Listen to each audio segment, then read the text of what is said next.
Good morning po mga kababayan. Ma'am sir, this is Jam the Filipino channel. Ang inyo pong lingkod. So today is April 14, 2026 at tayo ngayon ay papunta dyan sa may Kayabyab Street sa may Loma de Gato, Marilao, Bulacan. At dadalhin po natin sa may LRT Monumento sa may Barangay 88 Grace Park East, Caloocan City. Okay, magbabalik po tayo mamayang konti po pag nakakuha na po natin sila. Disclaimer lamang po, ang content po natin ay kalsada at hindi ang passenger. Kaya naman, sakasakali man po na may marinig kayo mga pangalan ng lugar, pangalan ng tao, pangalan ng organisasyon sa government o private man yan, ay wala pong kinalaman ang channel na ito at wala pong pinapatungkulan. Lahat po ng pinag-uusapan dito ay pawang dito lamang po yan sa loob at wala pong pinapatungkulan sa labas. Okay po, magbabalik po tayo mamayang konti. At ayan, samantala makinig tayo ng mga nagbabagong balita at talakayan. Filed by the Vice President herself, as usual, represented by several lawyers, lampas sa smoke abogado. And the third one, filed by several individuals, mostly lawyers. Ang dami-dami namang abogado questioning the very core of our road. And just yesterday, we received the fourth one. It was filed by Carpio and lawyers with the Regional Trial Court of Quezon City. And colleague, beloved countryman, total of 4 petitions na ang layon ay patigilin ang pagdinig sa ito. Ang palagi nating sinasabi, public office is a public trust. Indeed, easier said than done.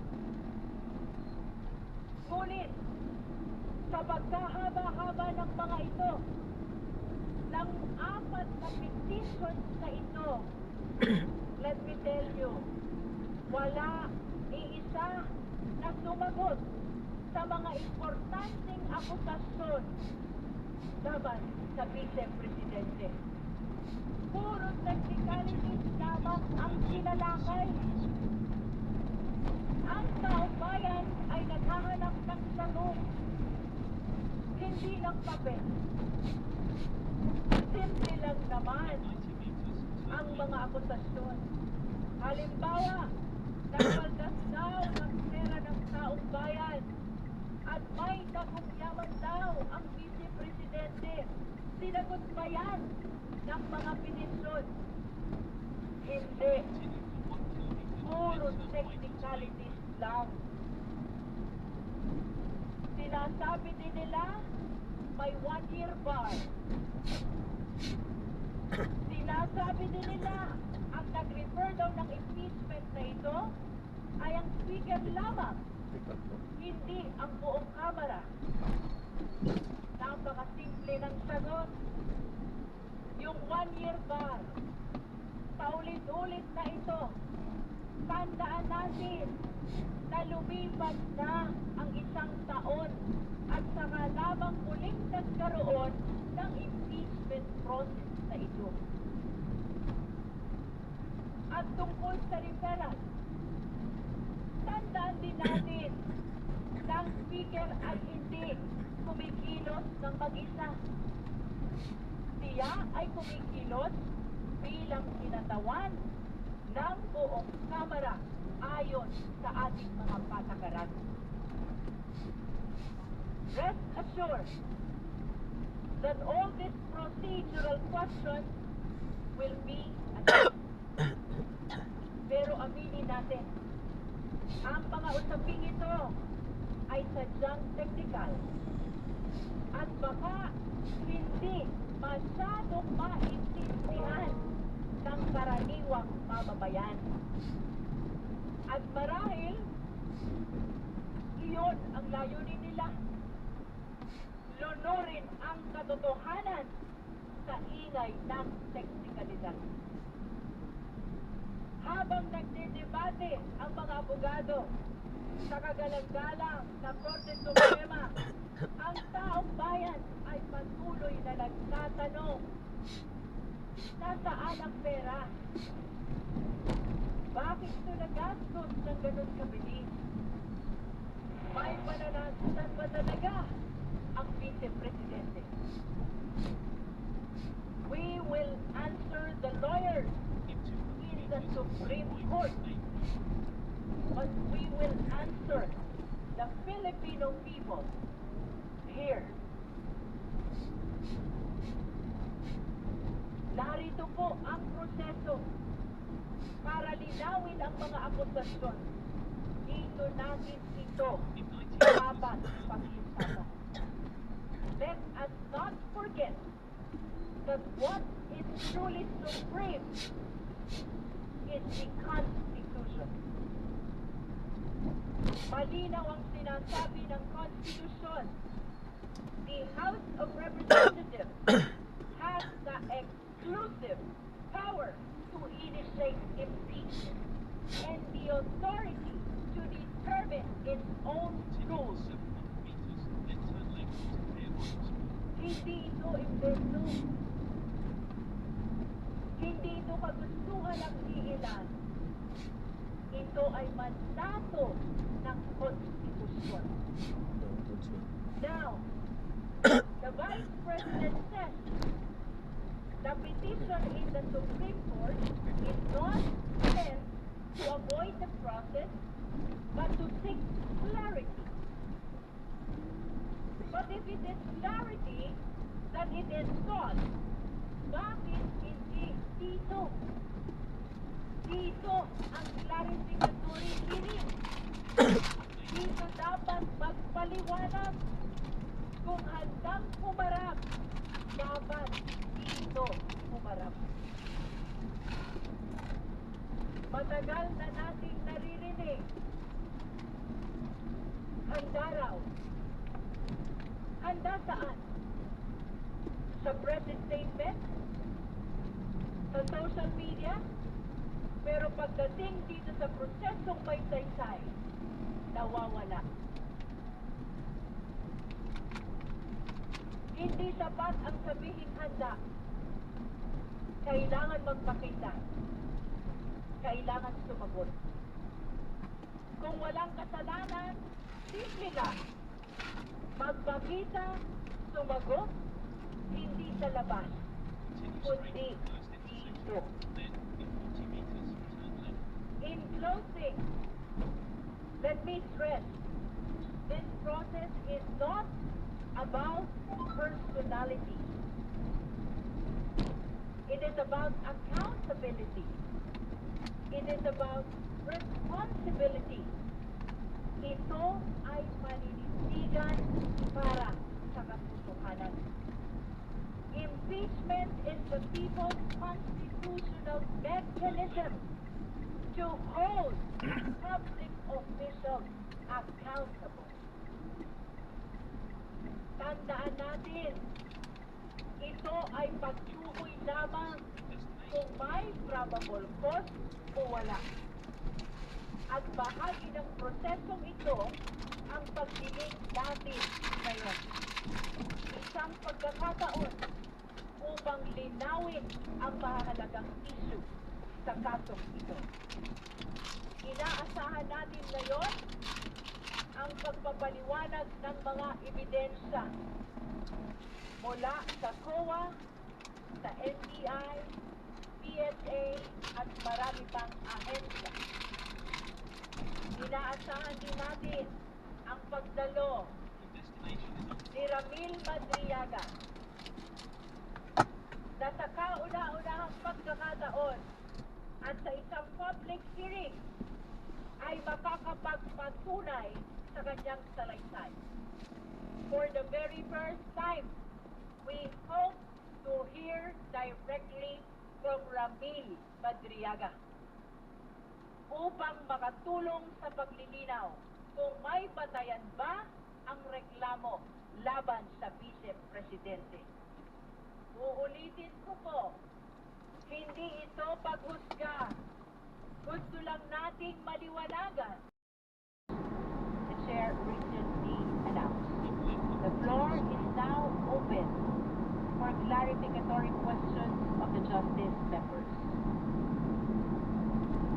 Chair, if I may recognize.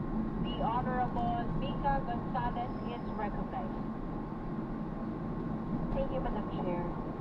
Madam Chair, maaari po bang magbigay ng ilang katanungan kay Attorney Cynthia Pantonal? Attorney Pantonal? Yes. Please address the question to the Chair and please be advised to limit your questions to clarificatory questions. Remember, this is not a trial. This is merely a clarificatory hearing for the purpose of determining the existence of probable cause. Honorable Gonzalez, you may proceed.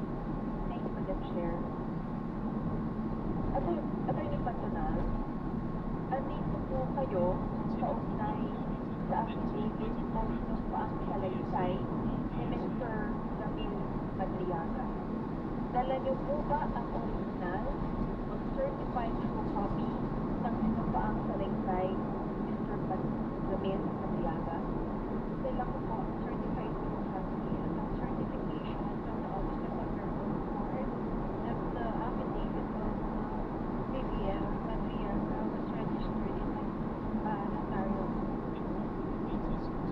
So those pertain to the documents that you submitted already, Attorney Pantanal.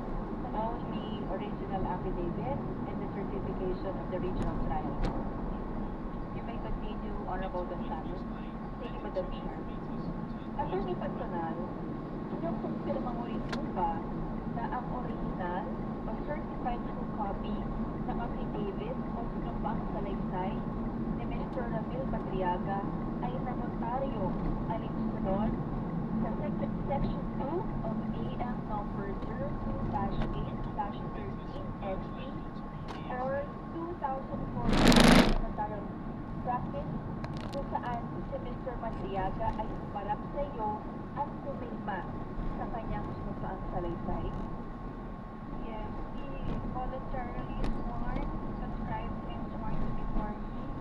His 5-page affidavit on November 29, 2025 at BJMP Pagbagang Unit. Thank you, Madam Chair. That will be all. Are there any other clarificatory questions for Attorney Pantanal? Madam Chair, point of order. The Honorable Advin Colas. Madam Chair, may we request that all members and ex-officio members of the Committee on Justice be furnished with the copies of the submissions of our witnesses. Thank you, That's Madam correct. Chair. We are directing the Committee Secretary to furnish copy of the documents to all the Justice members, including the ex-officio members, and including as well Respondent Vice President Sara Duterte. That's so ordered. The Honorable Dumoga. Thank you.